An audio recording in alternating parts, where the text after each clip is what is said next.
Hey folks, welcome to another brand new episode of CPOV Autographs. I, of course, am as always your host, Matt, aka Stormageddon. And before we get into this week's episode, up front, I want to say if you hear a hum, it's my dryer going. I am doing the laundry, and honestly, I just want to get this intro done. So you probably won't, but if you do, that's what that is. Next up, I do want to take a moment to ask for a favor. I would love for y'all to go to the iTunes page for this podcast or any of my other podcasts. And if you could write a review and give it a 5-star or the rating of your choice, but I would love a 5-star. That really helps to get this and any of my other podcasts featured. It helps to grow the audience and is honestly one of the biggest and most awesome things you can do for me. Also, recommend it to a friend. Send them a link. Personal recommendations go a long way for any podcasts. Thank you for being here as we get close to the end of the year. But if you could pause this episode right now and just go rate and review on iTunes real quick, that's a huge, huge help to me. Enough of that. Let's move on to this week's guest, which is the incredible Dr. Erin Macdonald, my first PhD and astrophysicist guest. She is also a writer and a consultant on a variety of Star Trek shows and more. We had an incredible chat about video games, TV, sci-fi, and more.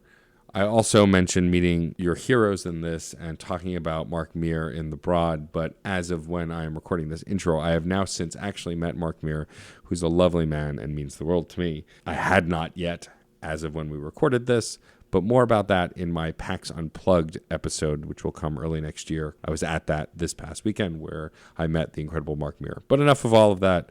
Let's get to the episode itself. This is me chatting with the incredible, brilliant, lovely, and delightful Dr. Erin Macdonald.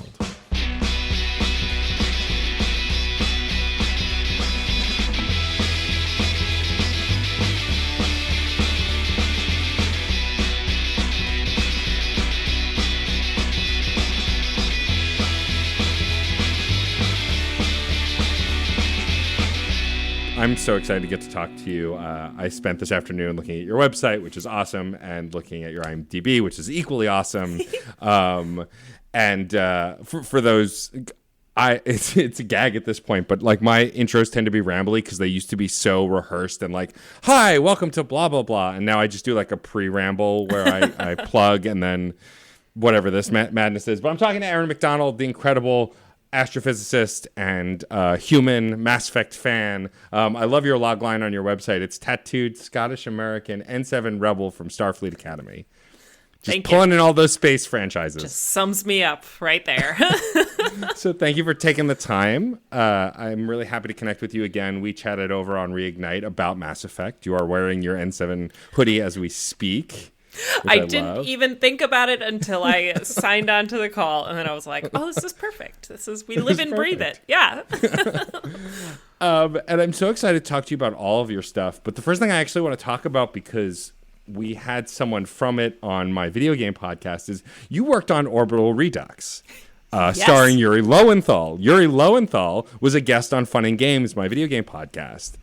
And so and I've recently watched about half of it. I'm making my way through it slowly, just because I don't have time for anything. But like, I love that show so much. It's so great. And so like, we'll get to the Star Trek of it all in a minute, but I want to talk about working on that kind of an indie project and being a technical consultant for that, right? Because I have to imagine there are less resources. It's a smaller crew, that kind of thing. Like, what kind of experience was that like compared to the other kinds of things you've done? Thank you. I'm so excited you asked me about Orbital Redux. You didn't like preempt this at all, and I'm just thrilled to bits because I had done some science consulting and I'd done some talks at conventions, and I'd worked with some actors, and it was actually a friend who introduced me to Yuri, just one of those random things, and it was like, I think he's working on a sci-fi project right now. Let me connect you two. And I had just moved to LA, and Yuri and I hit it off, and he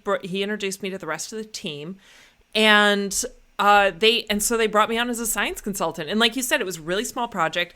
The cool thing about it was, which I think like now it's on Dust, right? People can find it on Dust.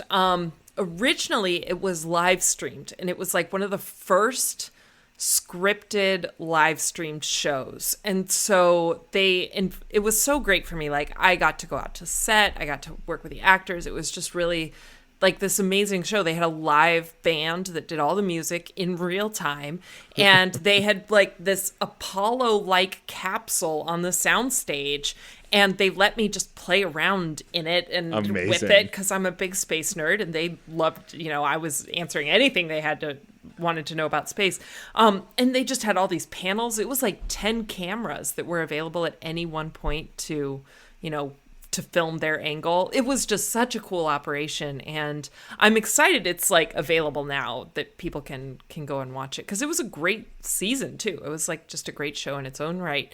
And for me, so it was like Yuri Lowenthal and Stephen Calcote, like both of them were just so welcoming and so kind and so receptive to me kind of reading through all their scripts and just giving ideas.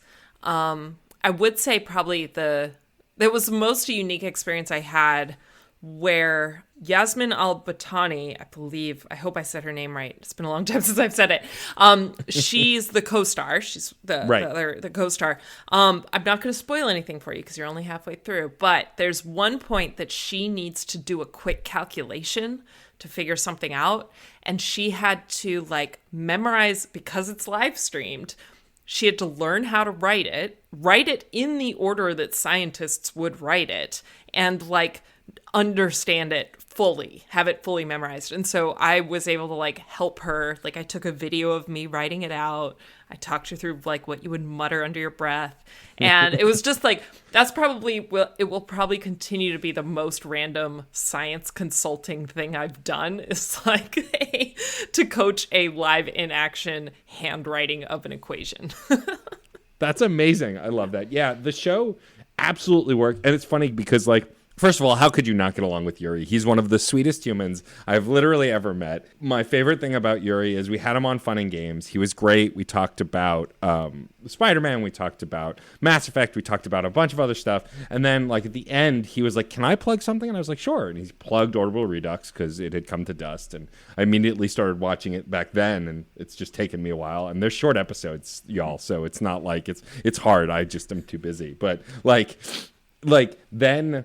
after he was on, he's like, oh, and there's like off there, he's like, oh, there's other stuff I'm working on. I can't talk about it yet, but I would love to talk about it later. And like literally the day after Spider-Man 2 was officially announced, Yuri emailed me and he's like, hey guys, can I come back on? It was the sweetest thing. I was like, oh, you're amazing. I love you. Yes. That's so great. Oh, I love that. Hi, Yuri. He's the best. I'm eventually going to have him on this show too. I'm just going to have him on everything eventually. But yeah, no, what I love about Orbital Redux is like, it feels like the perfect, my kind of sci-fi show. Like, I love my Star Wars and my actiony stuff, but like Star Trek and The Expanse and Orbital Redux, all this have this code of like, it's about the people. It's about space, but it's about the people and the discovery and the understanding. And like, it's just such a, and like what they were able to accomplish. Like every time I'm watching the edited version, I'm like, wait, this was live? Come on now. That can't, like, it's just wild to me. Yeah. All of those, if people go and watch it, like, all the cuts, it's very little was edited down from what actually aired. It is so impressive. Amazing. It's so impressive. I got to be there when they filmed one episode, and it was just like art. For people, like, just to kind of give the context for it, it's one of these, like, near future Earth-based sci-fi. So it's kind of got a cool sort of run-of-the-mill Apollo-style tech feel to it. And yeah, it's just really cool. Really fun. I also love Yuri as like this disgruntled, viewed as over the hill kind of old school astronaut. It's just, it's a fun show. If you've not watched it, I highly recommend it, along with all the other stuff we're eventually going to talk about. But definitely go check out Orbital Redux. So before we get into like the consulting and stuff, like, you're probably one of the first scientists I've ever had on this show. And so that's really exciting for me. So you're a PhD and you have your PhD in astrophysics. Yep. How did you just love space since you were a little kid? Like, was that just the clear path from the beginning as I want to study space? To some extent, I think everyone has some level of like you start to learn about planets and your mind is blown, and like it's like space and dinosaurs. I feel when people are about 10, like that's everything that exists in the world. And I was that, and then it kind of dropped off my radar. But to be honest, it was because I didn't realize that like you could study it and that was like a field that you could do. And I was deeply obsessed with the X-Files. I mean, who wasn't? Can't even. I know. It's like to be alive especially to be like a 90s kid where we knew how to work the VCR and our parents didn't, so we could secretly tape episodes of shows. Like I taped a lot of X-Files. Oh, yeah. Yeah. Yeah. But at one point they have this like throwaway line that Dana Scully studied astrophysics and like did her undergraduate thesis on Einstein's twin paradox. And that was kind of the first time where I was like, oh my God, you could like study space? Like... You can go do that? Yeah. And so that kind of just put that bug in me. And honestly, I didn't think about it from a long-term career perspective. I really just thought about like, I want to go to college. There's lots of stuff I'm interested in. Also really interested in film and entertainment. And but my dad was fronting a good portion of my college career and said, if you're choosing between film and physics, guess what you're going to study.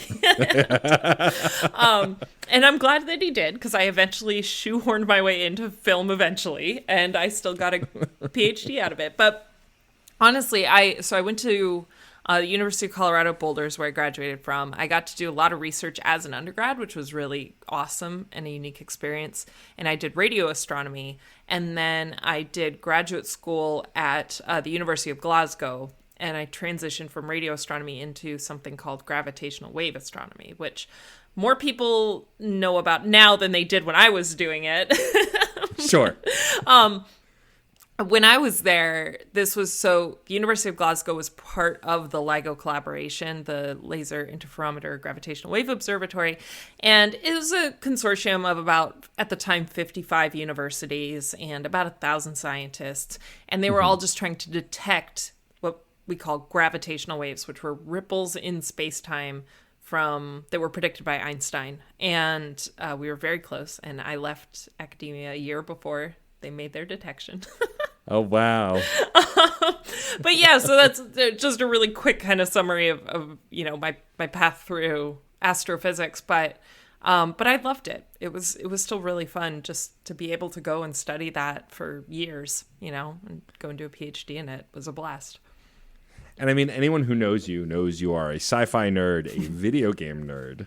And like, so did that develop alongside the love of science and space? Like, because I know for me, like, I had Star Wars toys as early as I could remember. Like, I was born, I think Return of the Jedi was 83. I think I was born the year 80 that Return came out. And like, of course I didn't see it. I was a baby, but like, I remember seeing the special editions in theaters. I remember like loving it, like, because my dad loved it also. Was that kind of your upbringing? Like, did your family love sci-fi and science fiction, and so that was wrapped in with all this? Actually, yeah, my parents were not sci-fi fans at all. Wow. But my mom's brother, Uncle Mike, was everyone has like an Uncle Mike, or I hope they do. Yeah. Blood relation or otherwise, who he was the big sci-fi nerd. And especially, again, growing up in the 90s, it was impossible to not fall into Star Wars, because this was when the big, like you said, the special editions and then the prequels were starting to come out. So there was a huge push.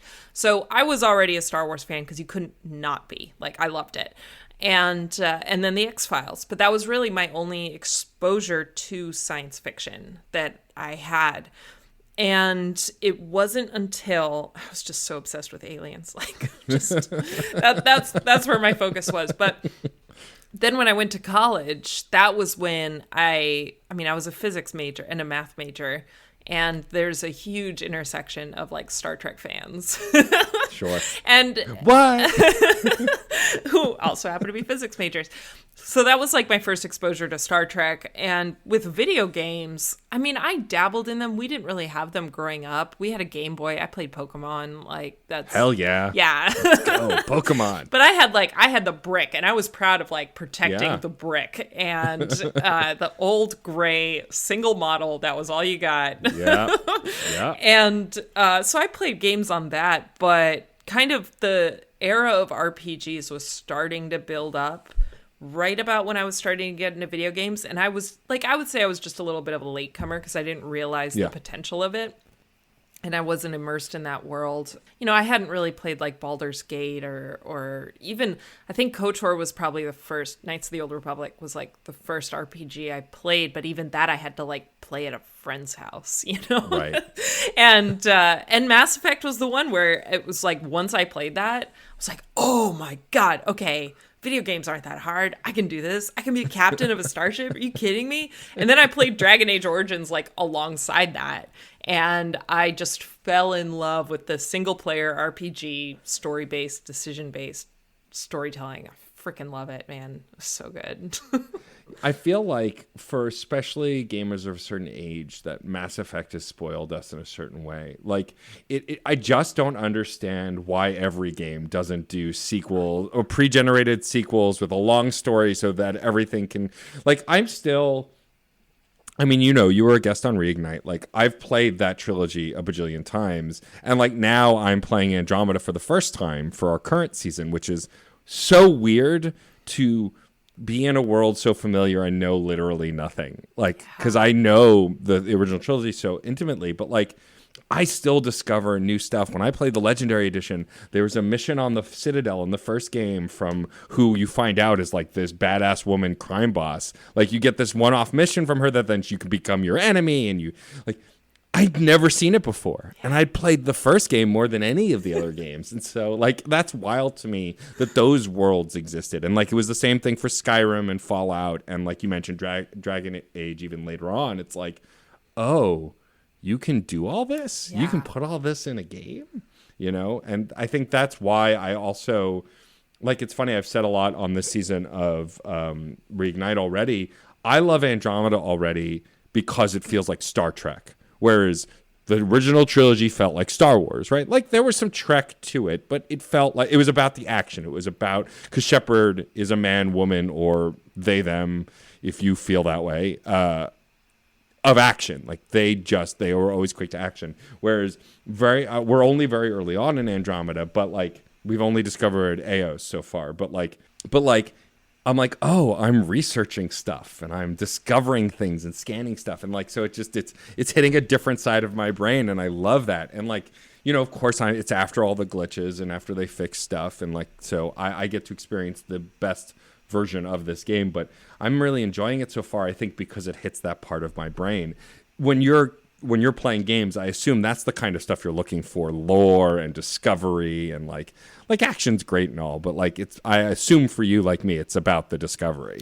Yeah, for sure. I mean, I love being able to play a character that I can see myself in this other universe. And yeah, it's like Dragon Age Inquisition, I played stupid amount of times. And yeah, the original Mass Effect trilogy, same stupid amount of times. And only recently have I ever tried to even play something that wasn't me in video game form, where I was like, what if I make a character? And I mean, I blame that on all of the virtual tabletop games that I've played with friends over the last like 18 months. Sure. That I was like, oh, wait, maybe I could make different decisions than I would make. And that's weird, but I don't hate it. And yeah, I mean, it's really about the lore. I fell into Mass Effect. So I started playing it. I loved it. Loved the concept. Loved the story. Fell in love with characters. Played the dating sim aspect of it. Oh, yeah. But I didn't, the only way I can say this is like, I didn't raid the BioWare store until I got invited to give a talk at DragonCon, and it was a panel on the science of Mass Effect. And I, like, some of it had bled in, you know, but I wasn't the type to go and read the codex. That's not how and I appreciate there are a lot of people who do that, but then I went and did it, and I was like, oh my God, there's a lot of like good science in this that is well thought out, has a good grounding in actual science while it's still like purely science fiction. That's, I think, like you said, in terms of what draws you to video games, that's where, when I can appreciate how much world building there's been done, that it's like, you don't even need to know it. You don't need the exposition to play the game, but it's like, it bleeds through into the quality of the stories where you do pick up on it, whether or not you're actually reading it. And that's what I just deeply appreciate about games so much. Same. And I mean, it's definitely in TV as well. And like to transition to your current gig, which is being the Star Trek scientist, which is like the coolest job ever. I remember when I told my spouse about it, who is a big science nerd and a big Star Trek nerd. She does what? She's who? Like, so excited. She can't wait to hear this episode. Yay. But like Prodigy, Discovery, Picard, Lower Decks. And like what I love about that also is, so I'm obviously a big Star Trek nerd. My spouse and I we love old stuff. We love new stuff. We're really excited about, especially Discovery and Lower Decks. I loved Picard, but like none of those shows are similar. They all deal with such different science. I mean, we just watched this, I think the second or third episode of Lower Decks season 2, where they make jokes about Riker's transporter clone. And I'm just watching them going, Erin had to consult on this. There's science somewhere behind this stuff. Like, oh my God. Like, I love that. I also love that Jonathan Frakes gives no fucks. Like he's game to just play anything from his actual appearance in Picard to like his guesting on Lower Decks. Like he's just game for anything, it feels like. He's so great. It's like he's got some of the funniest freaking lines, I think, in that like first episode of season 2 of Lower Decks, where he's like, this encounter has too many licks and not enough comps. Like, what? I have to imagine consulting on the different shows requires different things, right? It's not all the same kind of even parts of astrophysics. Yeah, it's so funny. My relationship with all of them is all very different. And I think what's great is none of the shows have to use me, right? This is one of those things where it's like, I'm available. I'm on retainer. So it's like, if you want to use me, great. But they all do. And they all use me in very different ways. Some of the shows, it's literally like I just get the scripts when the rest of the studio gets them, and I read them and correct any dialogue or any major red flags, of which there's usually not that many. But other shows, and weirdly like Lower Decks, it's not that Lower Decks really wants the science to be right, but they want to get nerdy about the science. So it's like you mentioned the Tom Riker clone episode. The whole conversation around that was literally just like, hey, Erin, so we want to like redo the Tom Riker thing. And can we, and how do we phrase that? So it required me to kind of put on that analysis cap and go watch the episode and see how they talk about it. There's some little nuances here and there. And so it was just making sure that like we folded those nuances in and they just didn't like throw out whatever explanation they had interpreted, from that original episode. And I mean, this is very public, but we haven't done anything formal, and I've said already there will be a formal thing done on this. But one of the jobs I had was to consolidate all the star dates, which has never it's sort of been done. Like TNG had methods that then bled into DS9 and Voyager, but even that wasn't like a firm I just math majored it. This is like the only way to phrase it. And so we have a method, and it's not far off from what's on the, on the internet where people have kind of done what I did. But we had to make executive decisions one way or another and to make the shows currently work. And remembering too, that I'm coming in after we've already had season 1 of Picard, season 1 of Lower Decks, seasons 1 and 2 of Discovery. So we have to fold those in as well. But Lower Decks is they want all the star dates for every episode, even if we don't say it. Right. We want to know how much Earth time, our time, 21st century time is for each season. We want to have a star date assigned to every single episode. So you would never, I not to dispirit, I freaking love Lower Decks, but it's of all of the shows, that's not the one you would think would be we're going to get all the star dates right every single time. And they do. And it's great. It's a blast. I love that. I mean, my favorite thing about Lower Decks is that it shows that Star Trek fans have a sense of humor, and some of the severe fans can be too much and maybe don't always have a place when they're bickering about the race of leads and that kind of crap. But it shows that the true fans do have a sense of humor, and some of the jokes, especially in the later parts of season 1, are so laser focused. Like, you missed one episode of Star Trek, you won't get that joke, and yet they put them in. And I love, as a super fan, like, I love that. I love that we get to have that. Or that they just throw, like, they just name drop captains and staff members like you would name drop a celebrity. And, like, of course they would. If you worked on a starship and, like, heard these adventures, you'd absolutely name drop them like celebrities. Why wouldn't you, right? I love one of my favorite, because that's, you're absolutely right. And I think what's so fun about watching that show is, like you said, it feels like I'm hanging out with my friends when I watch it, because that's a sort of nonsense crap. We talk about like concerts on the Enterprise, and those throwaway lines where they're like, man, that Enterprise, it's like a different thing every week with those guys. It's just like, and I have so many favorite ones, but one of my favorite lines was when he was like, yeah, they're Kirk and Spock, the TOS era. And they're like, TOS? He's like, yeah, those old scientists.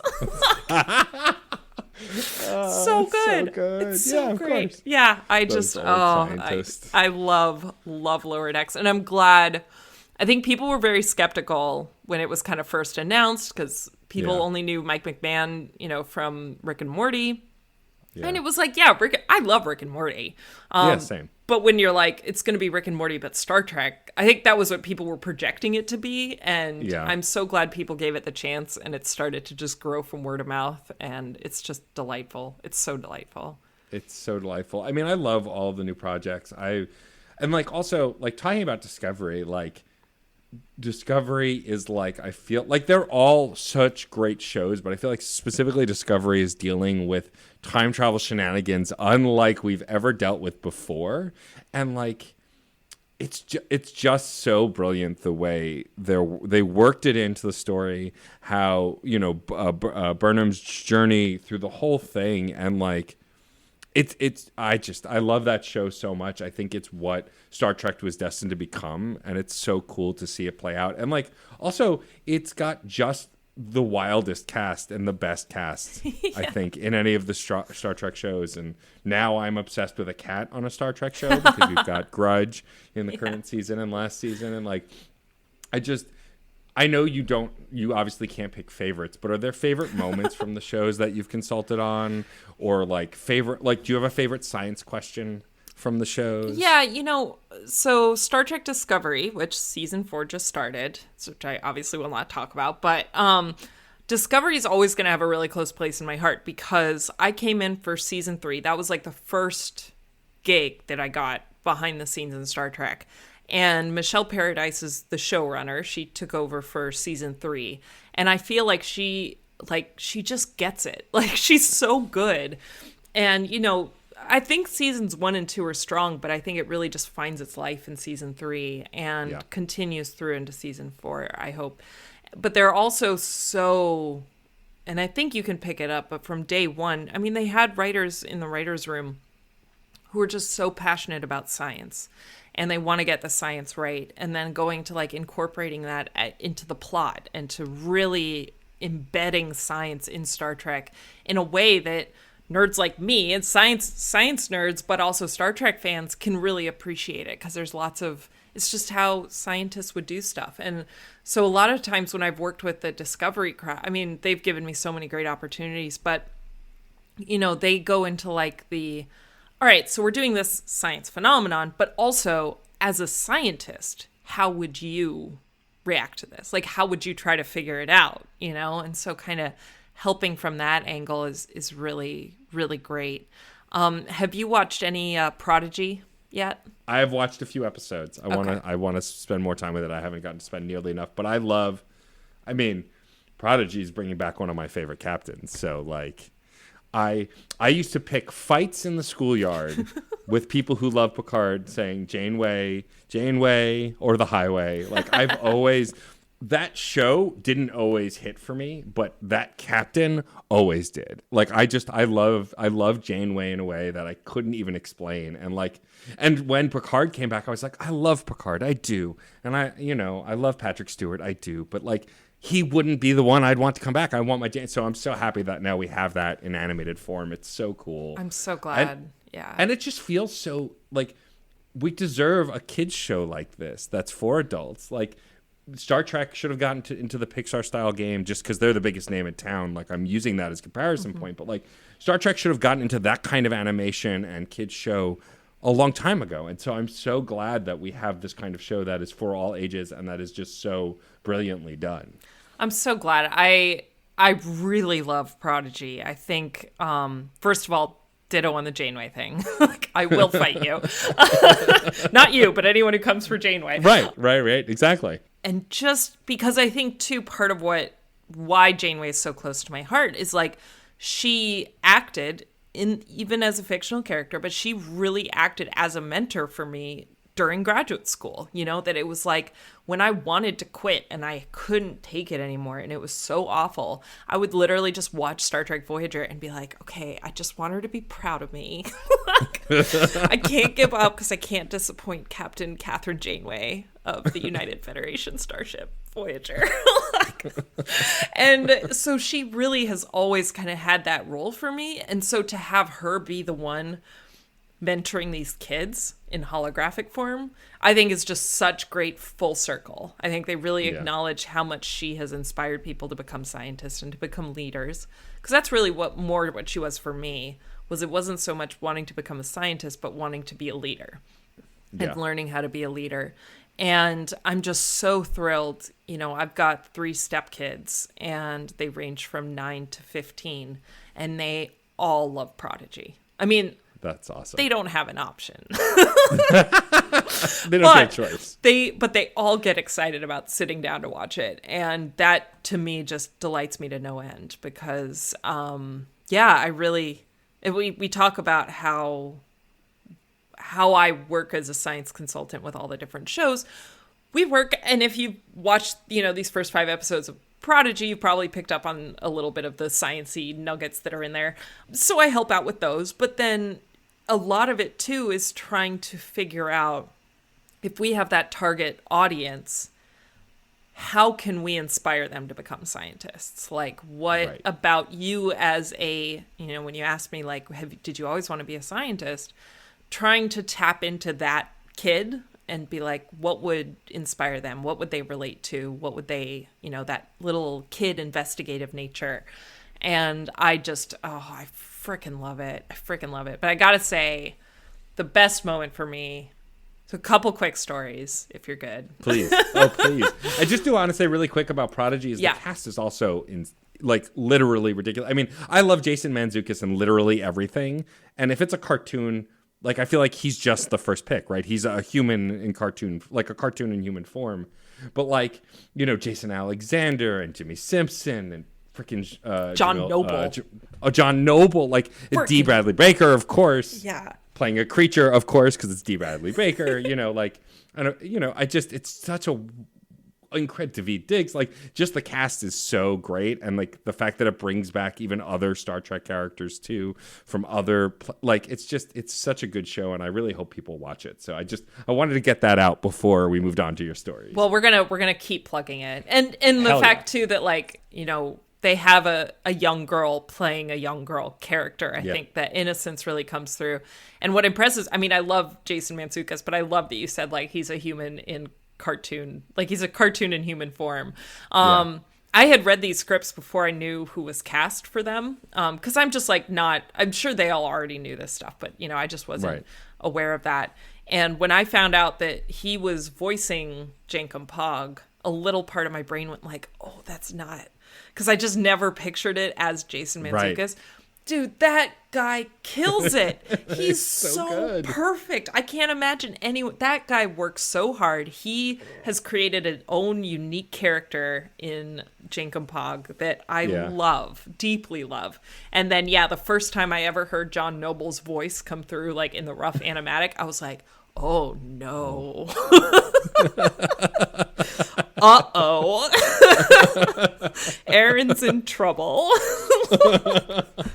He's so good.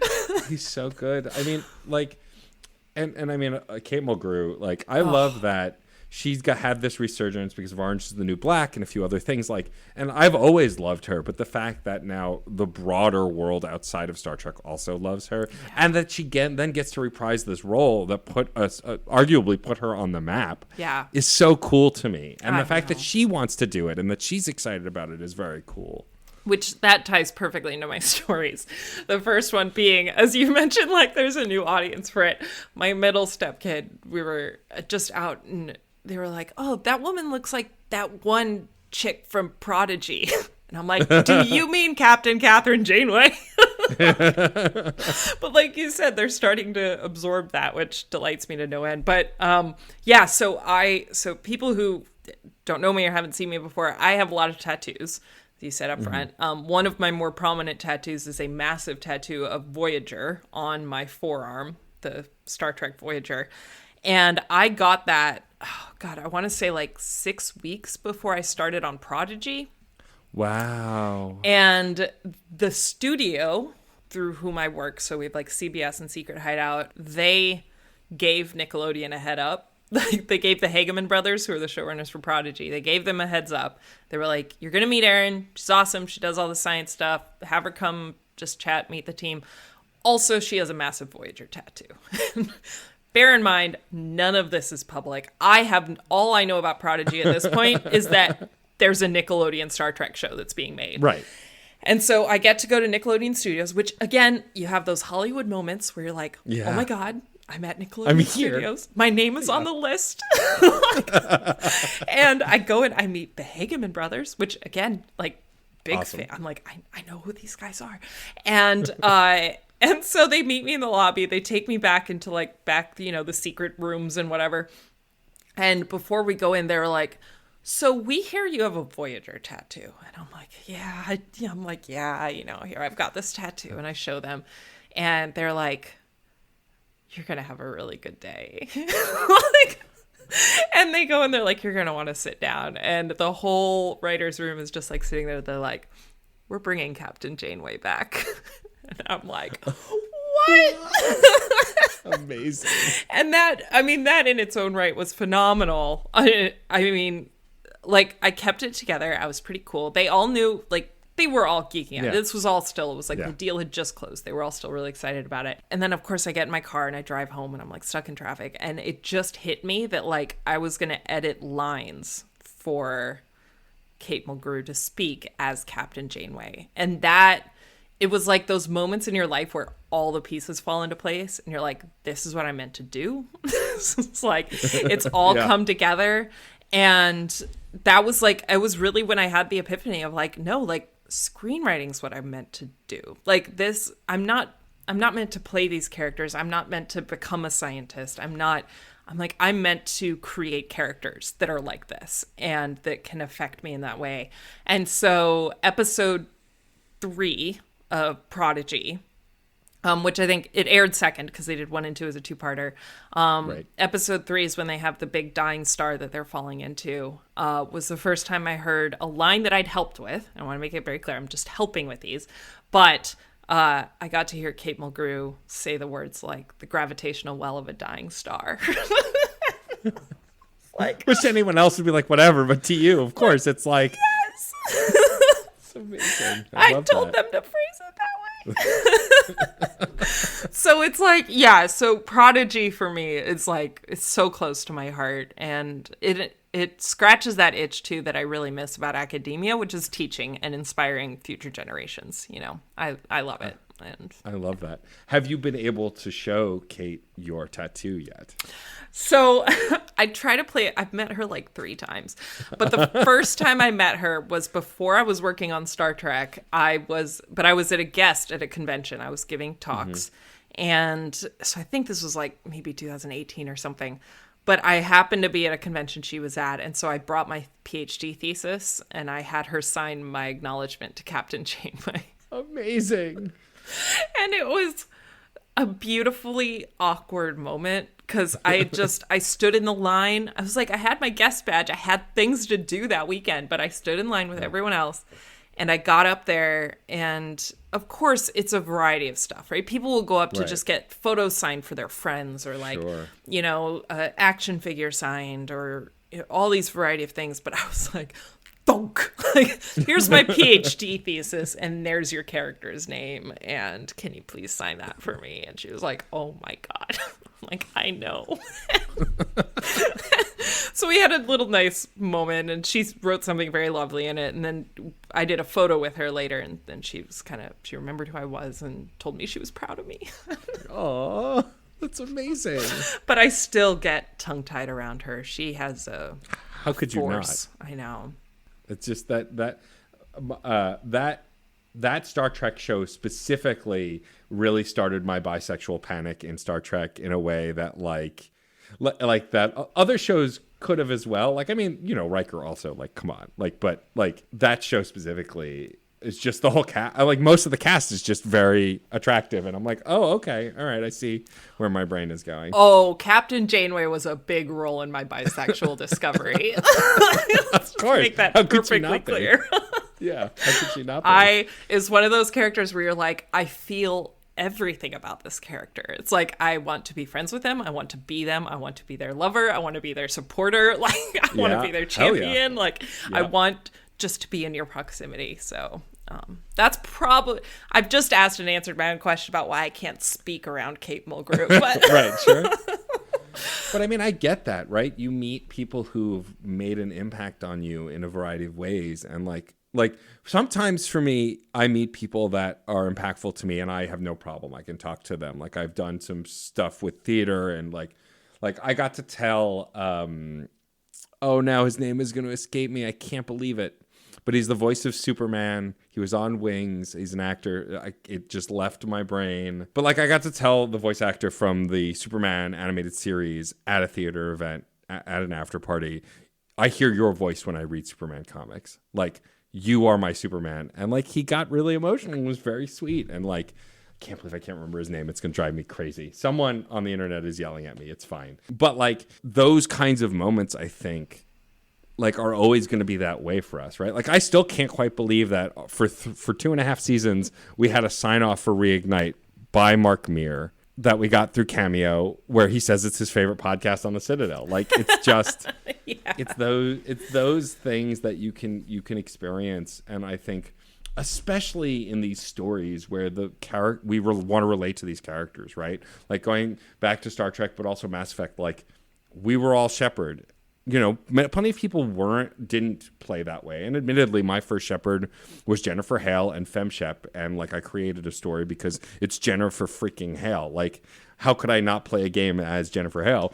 But like, even doing it for Reignite and putting myself in that character, I'm like, that's why people love these games. Is even if you're not exactly yourself, you are so personally tied to these characters. You know, it's why people get mad when you date Tali or Garrus, because they feel so close to those characters and that they're destined to be together, which is nonsense. It's a video game. It's fine. But like I think that the way you talk about Janeway and Kate, like, we all have those characters and those shows that meant that much to us. You know, of course, in the early days, Luke Skywalker was like that for me. I mean, mostly I identified with Han Solo because, you know, I'm, you know, what little boy didn't want to be Han Solo at one point or another? Yeah. We didn't want to be the nerdy farm boy. Just want to pick up some power converters.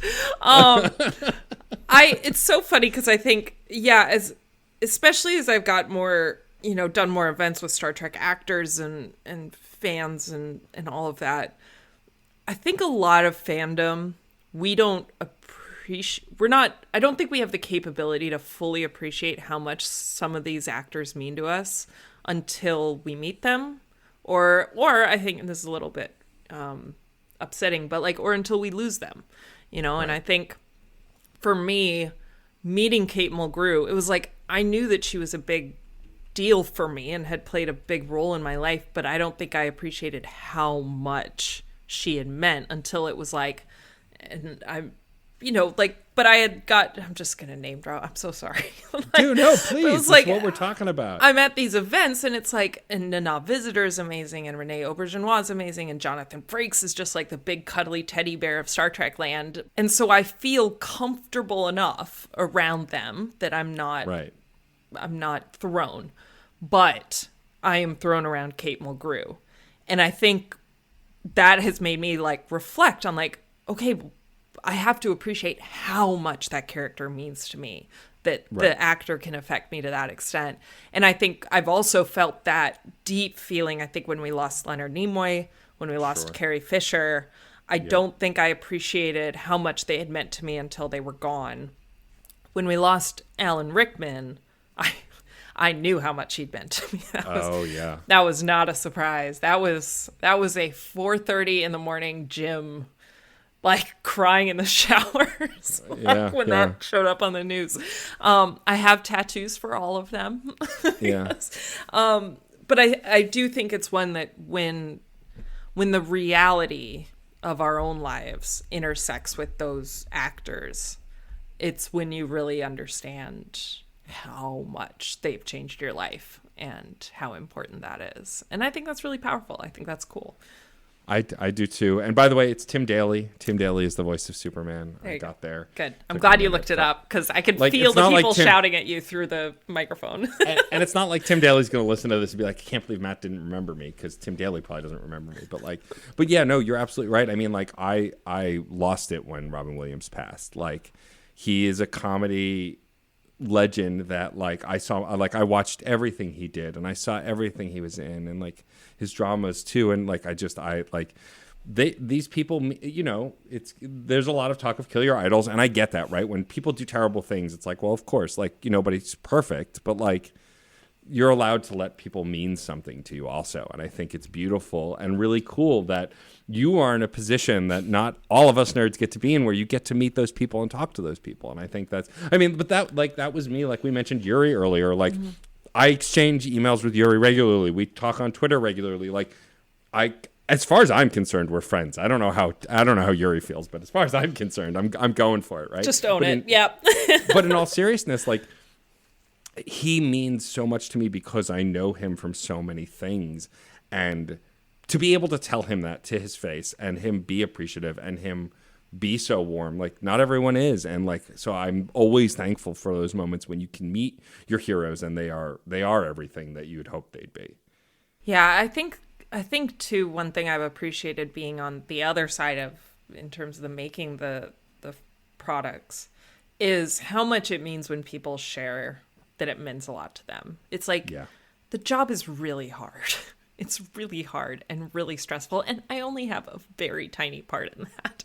And it's still, I lose sleep. I want it to be right. Everyone I work with is so passionate and so dedicated that it really does mean something when people are like, hey, I'm a big fan of that. Good job. Like, that means a lot. And I think for everyone involved. And I'm glad that the social media and conventions have started to expose more of the behind the scenes people to fans. Because I think for so long it was just the people you saw on the screen and the names and the credits that rolled by. But now you can actually see them on Twitter and interact with them. And so much heart and soul goes in from the writing staff, from the showrunners, from the directors and the visual effects teams, and getting to see their enthusiasm for it too is really awesome. Really cool. Yeah, it takes a village, as they say, and like it's cool to see that recognition goes beyond just the actors and just the directors and all of that. Yeah, same with games, right? Like now we're talking about specific game designers and creators and all of that stuff too, and it's not just the voice actors voicing the characters. It's not just the one game director. It's not just Hideo Kojima. It's his whole team and the people he works with and the people who write in, that kind of stuff. And yeah, it's nerd culture has evolved in a way. I mean, we are still not perfect by a very long shot, but it's nice to see it evolve and grow and start to make the noise that it needs to become a better place and a safer place for everybody. Not just folks who look like us, but literally everybody. To shift gears a little bit, we've talked a lot about Star Trek and Mass Effect, which I'm not surprised at this point. Nope. Is there a science fiction series or just a property in general that someone might be surprised that you like? Something that's so far from the kinds of things you like? Oh, man, that's such a good question. There are a lot of things I'm really, really obsessed with. I will say I did reveal this on the Pod Directive, which was the official Star Trek podcast that Paul F. Tompkins and Tawny Newsome did.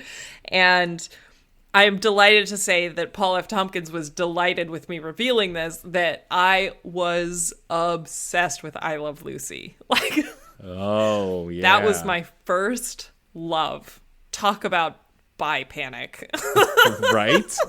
Right? I love it. Lucille Ball is probably the only non-fictional like person I idolize. I knew everything about I Love Lucy, and that was like, yeah, my first sort of foray into collecting and fandom and everything. I mean, I could spew off tons of I Love Lucy facts, and as was by the great Paul F. Tompkins, then knighted me as such. But it's so great that it all came full circle, that Lucy started Star Trek, and now I work on the thing that Lucy signed off on. So I'm very, very proud of that. But yeah, so I Love Lucy. But sitcoms in general, like I love Frasier. I love Frasier. Oh, I think so good. It's so good. And I think it holds up. So like for 90s sitcoms, I think it holds up the best. I would argue this. Like, I think it holds up better than Friends, better than Seinfeld, better than a lot of these ones, like just in terms of like comfortability to watch. Yeah. Because you opened the floodgates on Frasier. I won't get into it too much, but like it was ripe for mockery of gay culture, given how they played their characters and the culture in which they lived in Seattle in the 90s. And it only towed into that a couple times, and even then it was never cruel.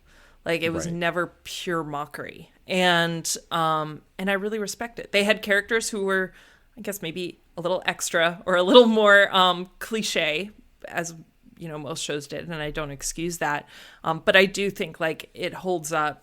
Just, you know, as a member of that community, I'm never uncomfortable watching Frasier, which is nice.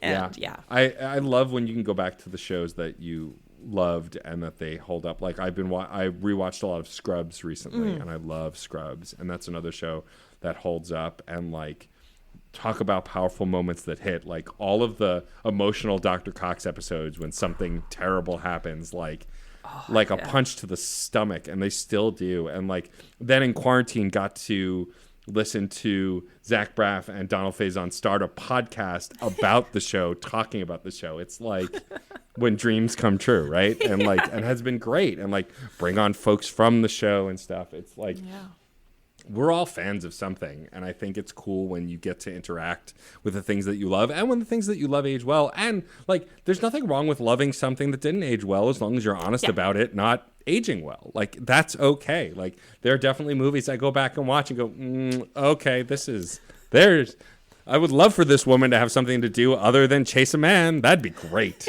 That'd be wonderful. Which is like every movie in the 90s. But, you know, I think that it's cool that, and I think it's also fun for me, like knowing how much of a science nerd you are, to know that you love Frasier, which is like probably the furthest thing from anything scientific, right? It's about broadcast radio, and I am Noel Shempsky on that show. Like, let's just be perfectly honest.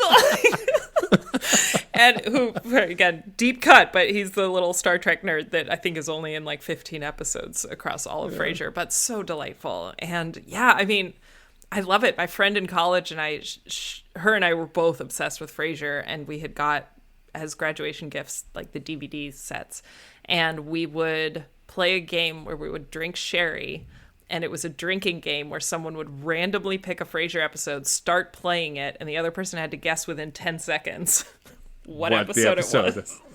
That's amazing. I love that. A connoisseur of Frasier as well. But yes, there's a lot to be had for Frasier when it comes to representation.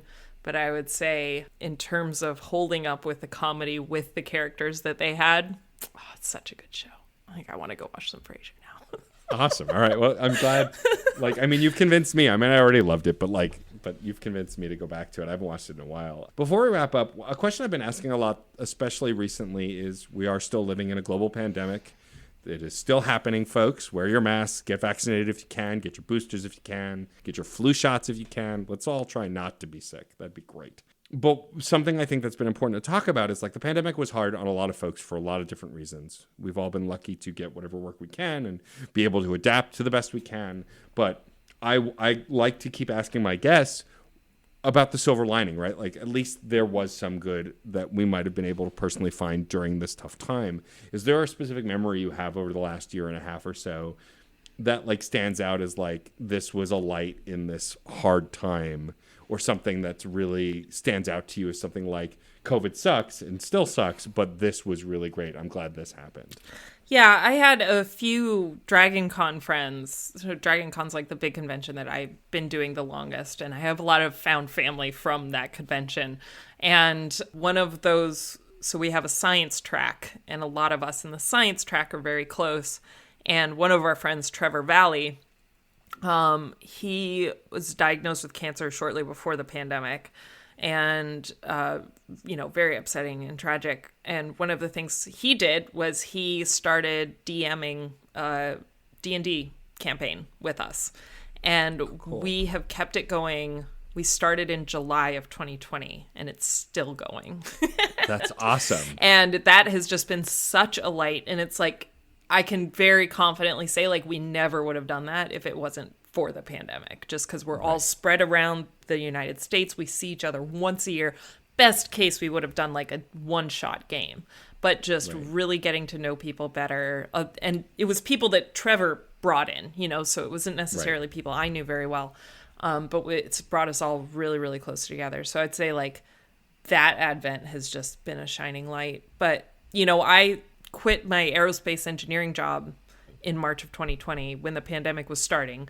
It wasn't a weird coincidence. It was one of those situations where it was like, life is too short for this crap. And I was working 80 hours a week. And I was like, I can't get out of Star Trek with the opportunity that I have right now if I have both of these jobs. And so I decided to just focus on that. And so that in itself, and figuring out where I wanted my future to go, like, I'm excited to see where that goes. And the origin of it is, 2020 and being forced to reflect on that stuff.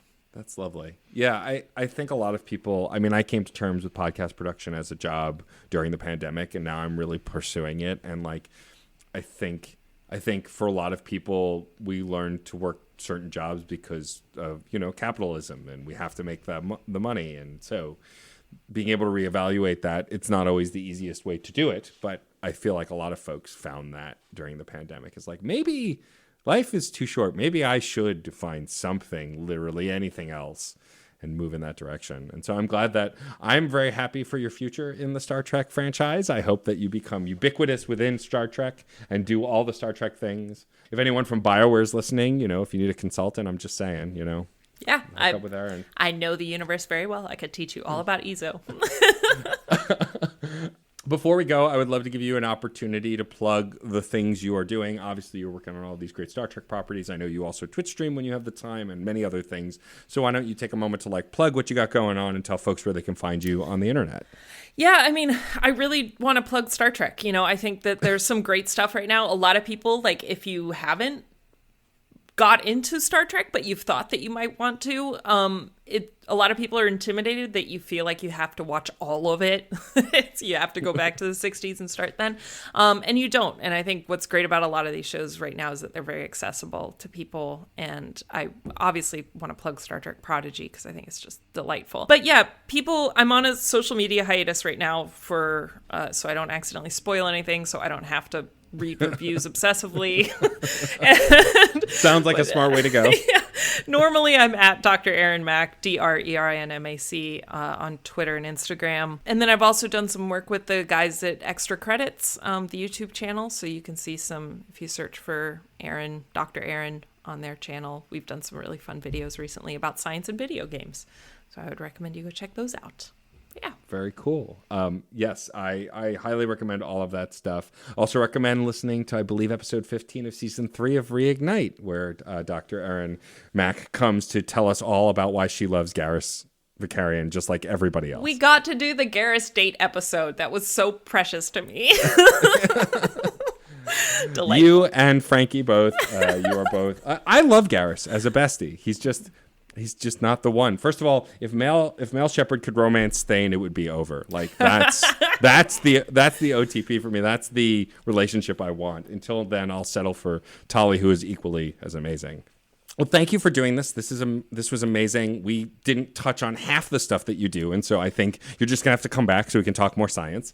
Deal. The last thing that I'll ask is, we have a saying on the show, a saying that was born out of my now on indefinite hiatus, which is a nice way of saying it's done, music show that I used to do, and the saying is, music is life and life is good. It's this idea that if you're making stuff, if you're creating, if you're doing stuff from the heart, no matter how hard life gets, it's not that bad because you are putting that love and passion into your work. So if you could say music is life and life is good, we will end the show. All right. Music is life and life is good. That's it for this episode of CPOV Autographs. Our theme music is by Michael Kill. Our logo was designed by Case Aiken and Joey Amons. If you liked the show, please rate and review wherever you get your podcasts. It's a great way to help us reach more listeners. Questions, comments, or guest recommendations? Email mr.nat.storm@gmail.com or hit us up on Twitter at CPOV Autographs. Thank you so much for listening. Video games are a unique medium. They can tell stories, Immerse us in strange, fantastic worlds. blur the very boundaries of our reality. But at the end of the day, video games are fun, whatever fun is to you. I'm Jeff Moonen, And I am Matt, aka Stormageddon. and on Fun and Games, we talk about the history, trends, and community of video games. It's a celebration of all the games we play and all the fun we find within them. And there's so many more games out there, so we hope you'll share in that conversation with us. Fun and Games podcast with Matt and Jeff. Find us on certainpov.com or wherever you get your podcasts. And happy gaming. CPOV. CertainPOV.com.